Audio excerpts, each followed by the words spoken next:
Selamat sore, Bapak Ibu Saudara yang dikasihi oleh Tuhan Yesus Kristus. Kembali lagi dengan saya pada sore hari ini. Saya akan mengajak kita untuk merenungkan kebenaran firman Tuhan.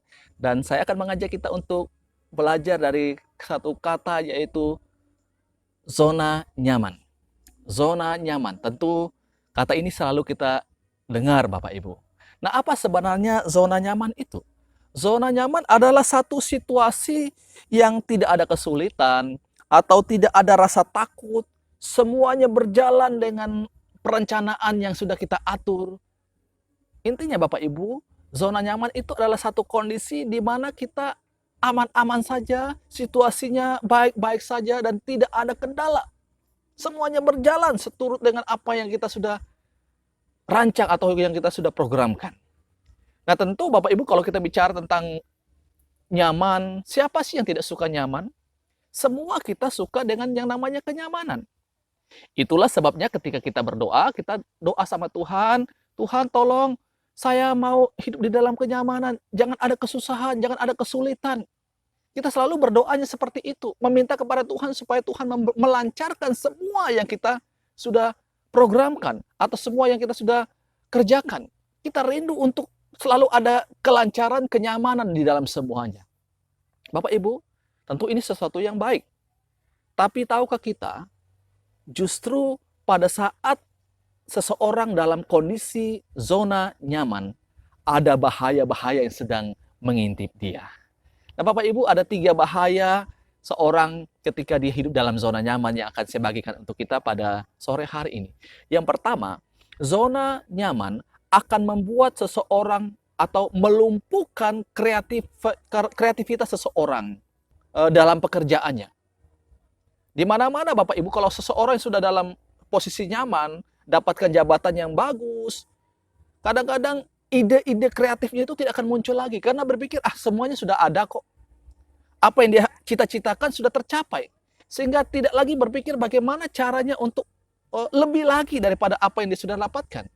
Nah, seringkali yang kita dapatkan Bapak Ibu, kalau orang sudah mendapatkan posisi yang dia inginkan, dia kurang lagi gregetnya untuk berpikir lebih lagi atau bekerja lebih keras lagi. Sehingga kreativitasnya menjadi lumpuh Bapak Ibu. Nah, ini hal yang pertama saya lihat, bahayanya akan melumpuhkan kreativitas seseorang di dalam bekerja atau dalam pelayanan. Tetapi yang kedua Bapak Ibu, kita bisa melihat contoh adalah Musa.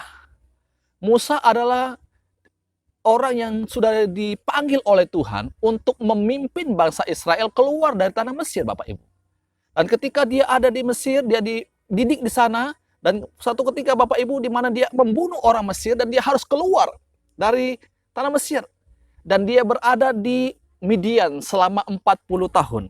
Dan selama 40 tahun ini Bapak Ibu, ini adalah satu kondisi yang bagi Musa adalah kondisi yang aman Bapak Ibu.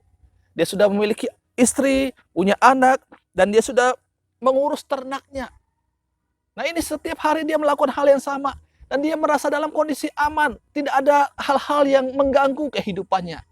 Nah, ketika Tuhan datang kepada dia, memanggil dia untuk kembali ke Mesir, memimpin bangsa Israel keluar dari tanah Mesir, Bapak Ibu, bukankah kita mendapati Musa mulai banyak alasannya. Mulai dia berpikir, siapakah aku ini sehingga harus memimpin bangsa Israel? Dan dia juga berkata bahwa tidak ada orang lain kah? Dan juga berkata bahwa aku ini berat lidah. Dia memberikan berbagai macam alasan. Sebenarnya Bapak Ibu, mengapa dia memberikan alasan-alasan ini? Lebih kepada karena dia sudah dalam posisi aman.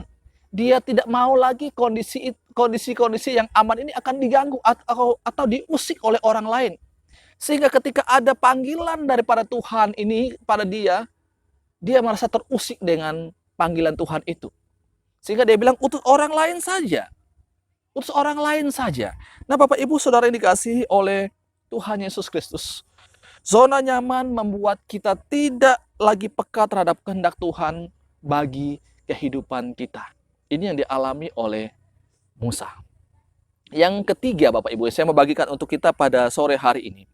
Zona nyaman juga akan menjerumuskan kita ke dalam dosa. Saya ambil contoh dalam Alkitab adalah Raja Daud. Nah, Bapak Ibu, kita kenal Raja Daud, dia adalah seorang yang sangat dekat dengan Tuhan. Dia waktu berperang, dia selalu bertanya Tuhan, boleh dia pergi atau tidak?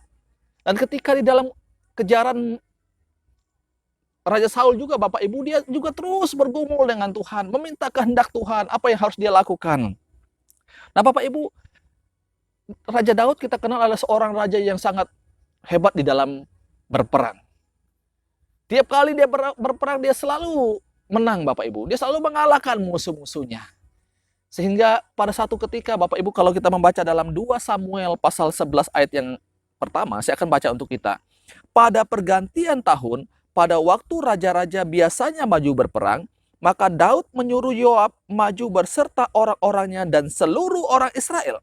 Mereka memusnahkan Bani Amon dan mengepung kota Raba, sedang Daud sendiri tinggal di Yerusalem. Nah, kita perhatikan dalam bagian ini, Bapak Ibu, dikatakan bahwa pada pergantian tahun, pada waktu raja-raja biasanya maju berperang.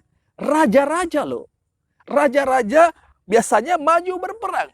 Daud posisi waktu itu adalah raja, bukan?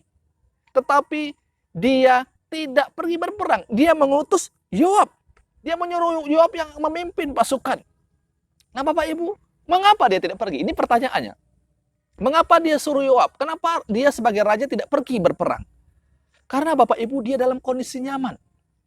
Dulu dia sering berperang, dia selalu menang, dia selalu menang.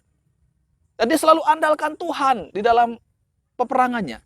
Tetapi ketika dalam situasi dia sudah rasa bahwa cukup pasukan saya yang pergi, saya tidak perlu pergi. Pasti mereka akan menang. Nah, ketika dalam kondisi nyaman inilah, maka inilah awal kejatuhan Raja Daud ke dalam dosa.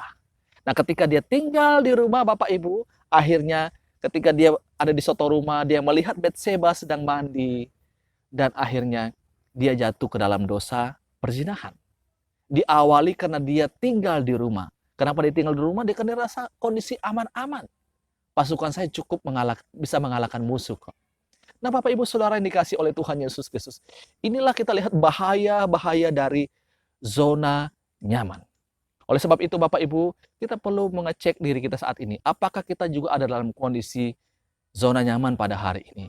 Apakah kita adalah orang yang sedang ada dalam posisi merasa terusik ketika kenyamanan kita sedang diganggu oleh orang lain? Nah, Bapak Ibu, ketika kita ada dalam posisi nyaman, maka itu adalah tanda awas bagi saya dan saudara. Cepatlah keluar dalam zona itu, karena itu akan melumpuhkan kreativitas kita dan membuat kita juga tidak akan lagi pekat kepada kehendak Tuhan, dan yang ketiga akan membuat kita jatuh ke dalam dosa atau menjerumuskan kita ke dalam dosa. Demikian renungan firman Tuhan pada sore hari ini. Selamat sore, Tuhan Yesus memberkati kita semua. Amin.